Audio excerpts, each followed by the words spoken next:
Vishnukant alias Balu 'గుండె నిండా గుడిగంటలు' సీరియల్తో మంచి క్రేజ్ అయితే సంపాదించుకున్నారు. తొందరలో స్టార్మాలో రాబోతున్న 'కుక్కు విత్ జాతిరత్నాలు' షోలో పాల్గొనబోతున్నారు బాలు. అయితే బాలుతో పాటు ఇంకెవరెవరు వస్తున్నారు? మీనా, బాలు కలిసి జంటగా రాబోతున్నారా? శ్రీముఖికి బదులు ప్రదీప్ని యాంకర్గా ఎందుకు పెట్టారు? ఈ విషయాలన్నీ తెలుసుకునే ముందు ఫస్ట్ టైం మన ఛానల్ని చూస్తున్నట్టయితే లైక్ చేసి సబ్స్క్రైబ్ చేసుకోండి. 'కుక్కు విత్ జాతిరత్నాలు' ప్రోమోస్ అయితే రిలీజ్ అయ్యాయి. ఫస్ట్ ప్రోమోలో మనకు అవినాష్, హరీలు కనిపిస్తారు. వీళ్ళిద్దరూ కంటెస్టెంట్స్ అయితే కారు, మనల్ని ఎంటర్టైన్ చేయడానికి ఉంటారన్నమాట. ఇంకా కంటెస్టెంట్స్ విషయానికి వస్తే ఫస్ట్ ప్రోమోలో బాలుతో పాటు తనూజ, సుచిత్ర గారు కనిపిస్తారు. అయితే రీసెంట్గా సెకండ్ ప్రోమో కూడా రిలీజ్ చేశారు. సెకండ్ ప్రోమోలో మనకు యాంకర్గా ప్రదీప్ చేస్తున్నట్టు తెలుస్తుంది.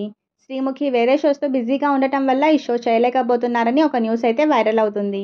అయితే చాలా గ్యాప్ తర్వాత ప్రదీప్ గారి యాంకరింగ్ మళ్ళీ మనం చూడబోతున్నాం. ఈ షోలో కంటెస్టెంట్స్ కొంతమందిని రివీల్ చేశారు.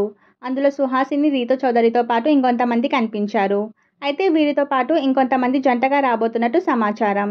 ప్రస్తుతం స్టార్మాలో ప్రసారం అవుతున్న 'గుండె నిండా గుడిగంటలు' సీరియల్ హిట్ పేరైన బాలు, మీనా కలిసి రాబోతున్నారు అని తెలుస్తుంది. అలాగే వీరితో పాటు అమర్దీప్, తేజు కూడా ఈ షోకి రాబోతున్నారు. అలాగే బిగ్ బాస్ సీజన్ 8 నుంచి నిఖిల్, యష్మి, వీరితో పాటు కావ్య కూడా ఈ షోకి రాబోతున్నారు. ఈ ట్రయో ఎలా ఉంటుందో చూడాలి మరి. ఇందులో మీ ఫేవరెట్ జోడీ ఏదో కింద కామెంట్ చేయండి. మరిన్ని ఇంట్రెస్టింగ్ అండ్ లేటెస్ట్ అప్డేట్స్ కోసం మన ఛానల్ని లైక్ చేసి సబ్స్క్రైబ్ చేసుకోండి.